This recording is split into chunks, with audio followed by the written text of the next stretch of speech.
China's president has pledged a better business relationship with the United States. Xi Jinping is on a state visit to the US, but are his words reassuring investors? And how will US companies benefit from a more open Chinese market? This is Inside Story.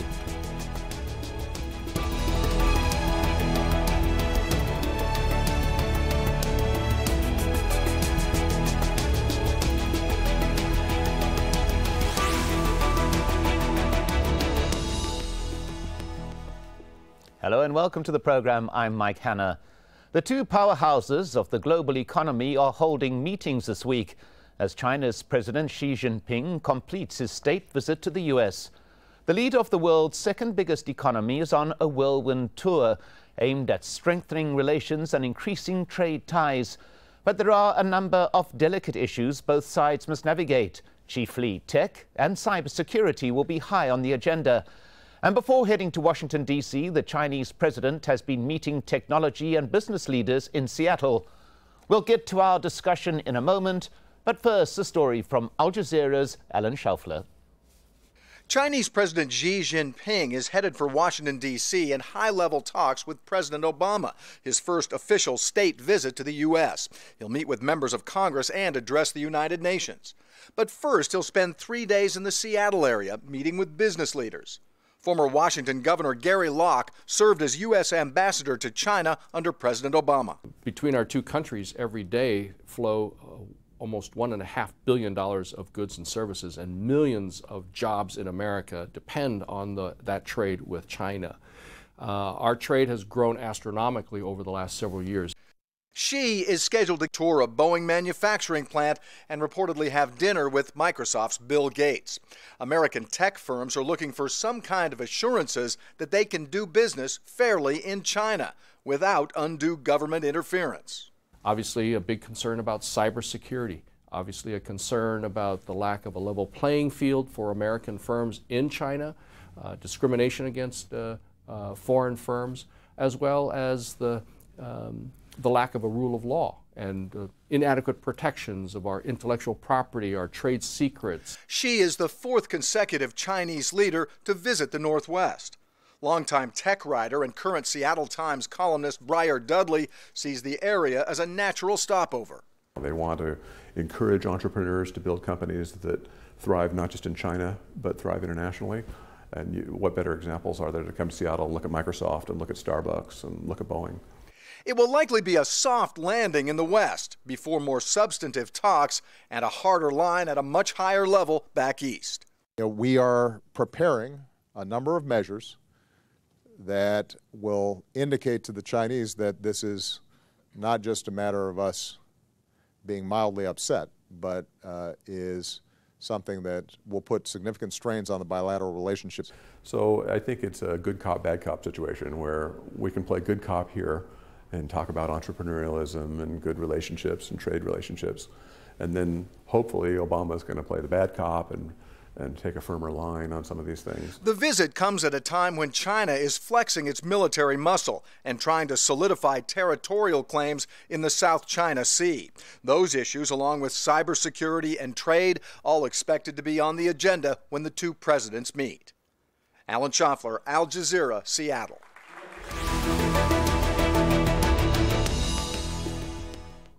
Well, let's now bring in our guests. In Washington, D.C., Peritz, a former CIA analyst and vice president of the Center for Intelligence Policy.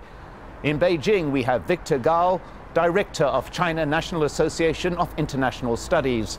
And in Hong Kong, Mike Chinoy, a senior fellow at the University of Southern California's U.S.-China Institute.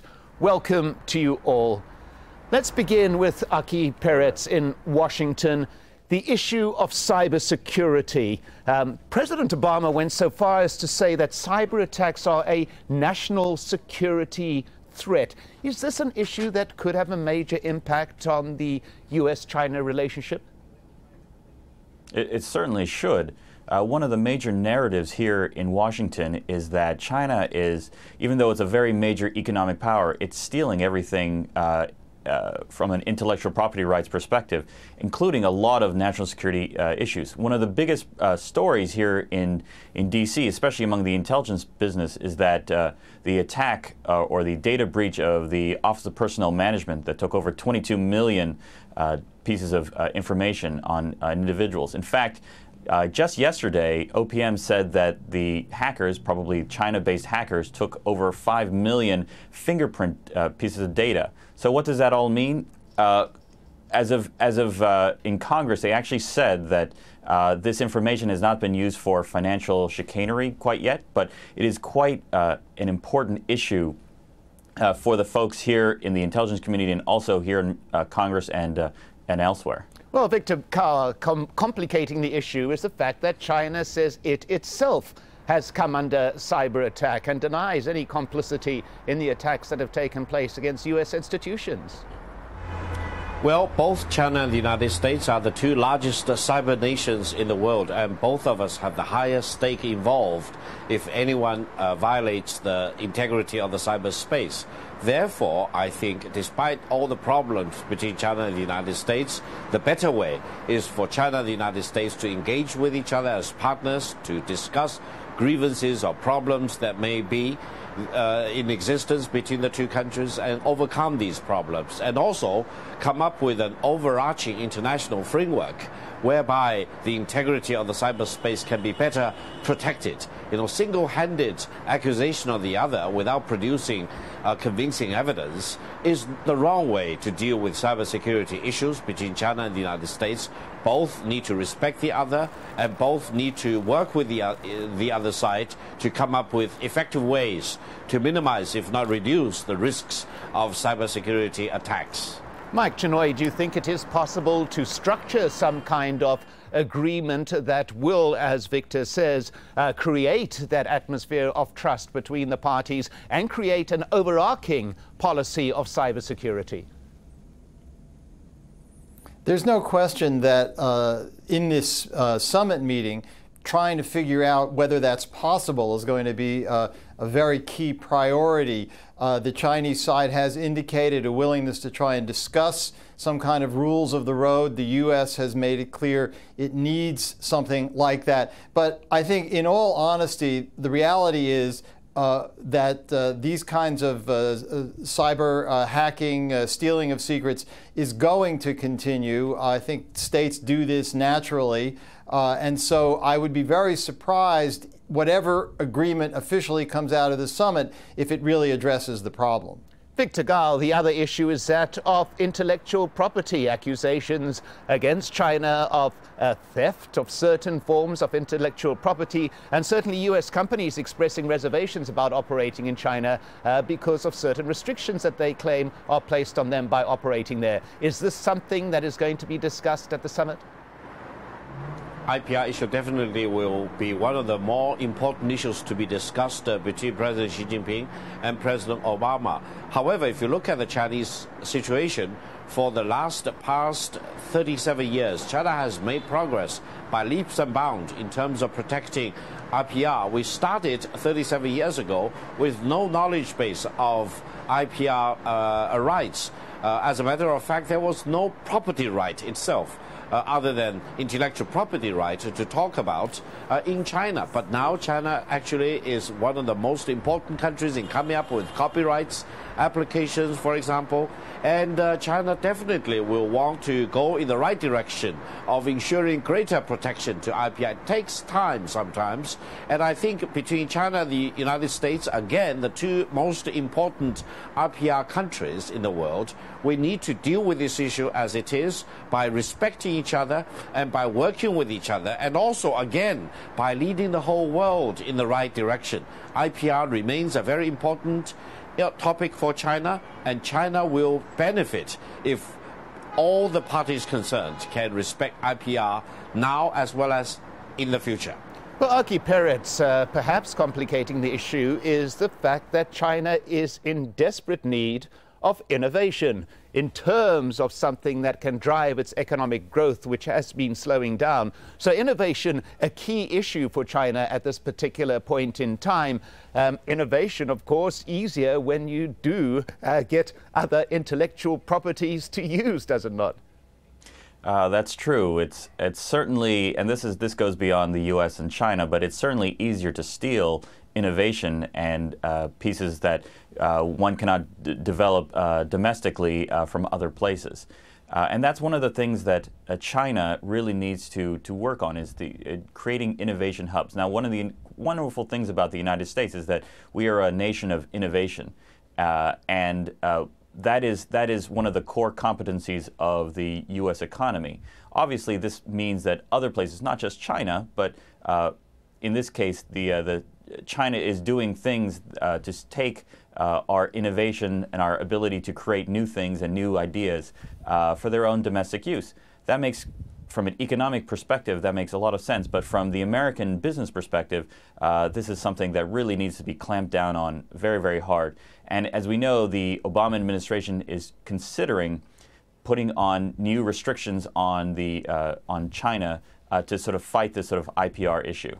Well, Mike, Chinoy, many anxious eyes in the United States on the Chinese economy, bearing in mind events last month where problems within the Chinese economy sparked up a chain reaction around the world. President Xi Jinping, very confident about the nature of the economy, yet growth within China has slowed significantly, which of course has a major impact on the U.S., given the amount of U.S. foreign debt that China holds. Well, Xi Jinping, in all his public statements, has been at pains to say that the overall economic situation in China is stable, that the country is progressing, that the problems that we saw over the summer are essentially under control. I think the reality, frankly, is more complicated than that.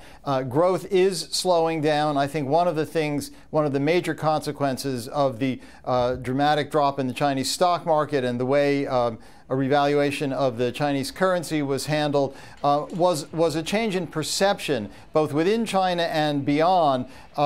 There had been a kind of image that the Chinese government under Xi Jinping really was in charge and had a very deft hand in managing all these issues. Suddenly, a lot of questions are raised about, do these folks really know what they're doing? Can they manage a country where growth is slowing, where there are a tremendous number of internal problems, and where Xi Jinping is pushing a very, very strong agenda of domestic economic reform to try and shake up the system and operate more efficiently. So I think that the Chinese economy, whatever the public assurances, is going to be in for a bumpy ride in the near future. Victor Gall, there are those in the United States, albeit in a minority, who continue to express the fear about the dollar being intentionally devalued by the Chinese, mentioning again the huge amount of U.S. debt that China holds. These particular sectors contend that there's a danger of China flooding the foreign exchange market with U.S. debt, and in so doing devaluing the dollar throughout the world. Do you think that there's any thought or any possibility in Beijing about that type of action? Well, if you look at the movement of the renminbi, the Chinese yuan, over the past 7 or 8 years, renminbi has appreciated by more than 30% against the US dollar in this period, and the recent depreciation was only about 2 or 3%. And this is against the background where euro, for example, over the past several months has depreciated by almost 20% against the dollar. Therefore, I would say, as a matter of principle, exchange rate movement, either up or down, is natural and logical, and I think they need to be driven by market forces rather than by direct intervention by the government. And in China, there is no need at all or any desire to use the exchange rate as a weapon to boost export, for example, mainly because at the disposal of the Chinese government, there are many other tools. For example, as we just now mentioned, how to make sure that innovation really works in China, and also making sure that the western part of China is really developed quickly, and also this big push for the One Belt, One Road, which is more or less a Eurasian landmass development in a very comprehensive and coherent manner. These will generate momentums for not only the Chinese economic growth for this year, but for many years to come, but also this will really provide an impetus to the economic growth in the Eurasian continent as well as beyond. So I think, you know, the renminbi will need to fluctuate upward or downwards very naturally in the coming months and years, and there is no need at all for the Chinese government to disregard all the other factors which can be utilized and to look at renminbi exchange rate as a weapon or as an instrument to boost the economic development in China. Well, Aki Peritz, China has made no secret of its desire to create the yuan as a major global currency. Now, there are once again forces within the United States, the US Senate, for example, who's brought pressure to bear on the IMF not to accept the yuan as one of its reserve currencies. This is the type of issue that could plague the relationship, could it not? It certainly can. And one of the issues is that obviously we're gearing up for a presidential, the presidential season is kicking off, and a lot of individuals who are actually top-tier presidential candidates, at least as of right now, are using China as a cudgel to hit their other opponents. And so they were pushing sort of a nativist attitude toward in the debates and so forth. And so you see China has become this lightning rod, at least politically for some people, to hit their opponents. But unfortunately, China is made to seen to be as a sort of an opponent for the United States, which is actually not good for Sino-U.S. relations. Well, let's just widen the discussion to geopolitical issues. A fundamental policy of the Obama administration has been to pivot towards Asia.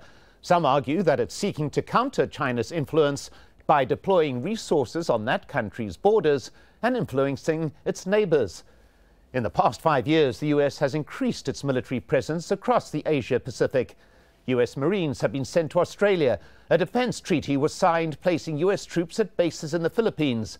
And they maintain significant Army, naval and Air Force assets in Japan and South Korea. But a military strategy is just one option in curbing Chinese dominance. The U.S. has played a diplomatic role in trying to bring about a resolution to tensions in the South China Sea. And there are negotiations to lock down the largest trade deal between Pacific Rim nations.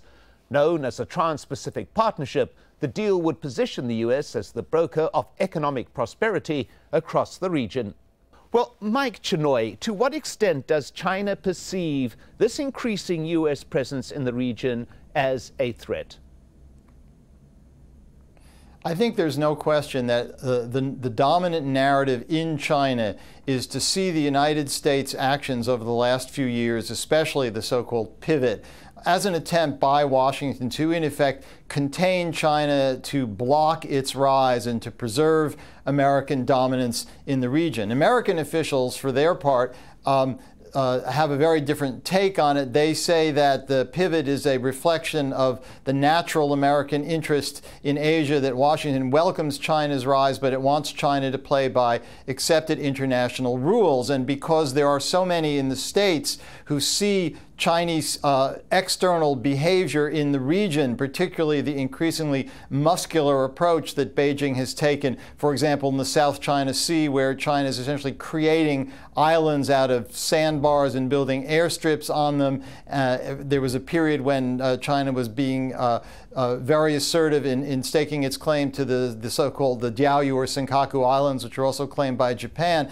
So the narrative in Washington is you have this assertive, muscular, rising China trying to throw its weight around, and the U.S. needs to counter it. And the narrative in China is that it's the U.S. that's trying to contain China's rise. And so I think one of the key challenges that Xi Jinping and President Obama face is trying to not only address these specific issues, but work out some kind of mutual sense of the rules of the road to manage this dynamic of a rising power challenging the established power, which is a dynamic that historically has often led to tensions, if not armed conflict, in other parts of the world. Well, Victor Gall, there we heard discussion about the rules of the road. How great a part is that going to play in the meeting?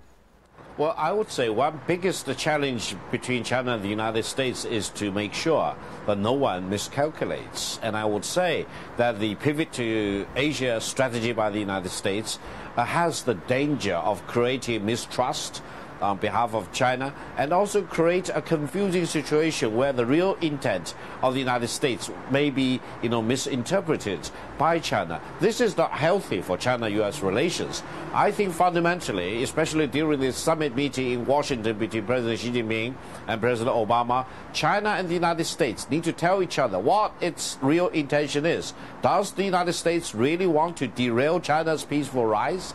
And does the United States contemplate a situation where China and the United States may come to arms against each other? If that's the intention, then both China and the United States will lose out, because both are armed to the teeth, both have nuclear deterrence against each other. So that's not the better option. That's the wrong option between China and the United States. From the Chinese perspective, they welcome the United States as a partner. They respect the United States as a great nation. They want to deal with the United States on a friendly basis. But they are fully prepared in case the United States wants to deteriorate the relationship. And both can have the means and wherewithals to annihilate the other side. And the whole world will suffer as a result. So I think both sides need to pause and reflect and be very, very sane, rather than losing their sanity in terms of second-guessing the other side. Well, this is the big challenge between China and the United States, and I hope President Obama and President Xi can get it right this time. Well, perhaps, Peritz, another issue that may smooth the road is the fact that China can be of great help to the United States. As a bridge builder, President Obama has already acknowledged the very valuable role that China played in securing a deal with Iran. Down the road, too, perhaps they are the bridge to improving U.S. relations with Russia. So there are major advantages to be had in this relationship as well, are there not? Absolutely. There are many, many advantages, as you say, to better Sino-American relations. One thing that the United States, there's this idea that we might be wanting to stem the peaceful rise of China and its economy. I think the flip side to that is that what's worse for the United States is a weak, poor, angry China. And so the United States really needs to make sure that China is a prosperous, growing, rule-based, rules-following nation, and they can, since they are part of the Security Council of the UN, since they are so important to the world economy and to regional stability, having a better Sino-American relations will smooth over so many problems. Obviously, as your guests have sort of mentioned, that there are tensions, obviously, when you have a growing power potentially challenging a superpower, and you see that in the South China Sea and elsewhere. And that's something that they really need to smooth over in this summit. However, there are more advantages to an excellent bilateral relations than having a difficult one. Mike Chinoy, one of the things that has appeared to have been shuttled down the agenda somewhat is the issue of human rights. Do you think there has been pressure brought to bear on President Obama to bring up the treatment of dissidents within China? Do you think that's going to play any major part in the discussions?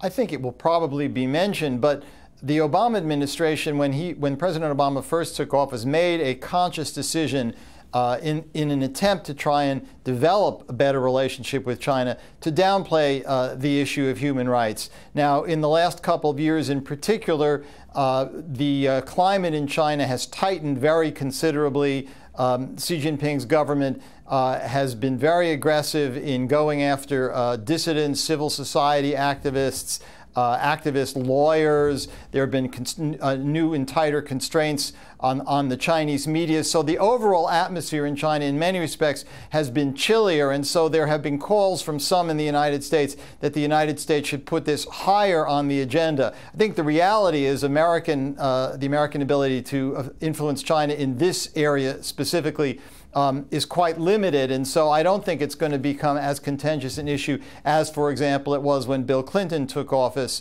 making human rights one of the central demands of his approach to China in the early 1990s, and trying to link China's getting most favored nation trade privileges to improvements in human rights. So it's one issue, but given all the other difficult challenges on the agenda, I don't think it's going to be by any means the primary one. Well, once again, clear in the discussion, the US and China creating perhaps a mutually dependent relationship. My thanks to our guests, Aki Peritz, Victor Gao, and Mike Chinoy. And thank you too for watching. Do send us your comments via the program page on our website, aljazeera.com.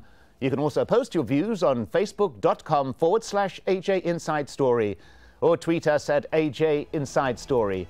From me, Mike Hanna, and the whole team here, goodbye for now.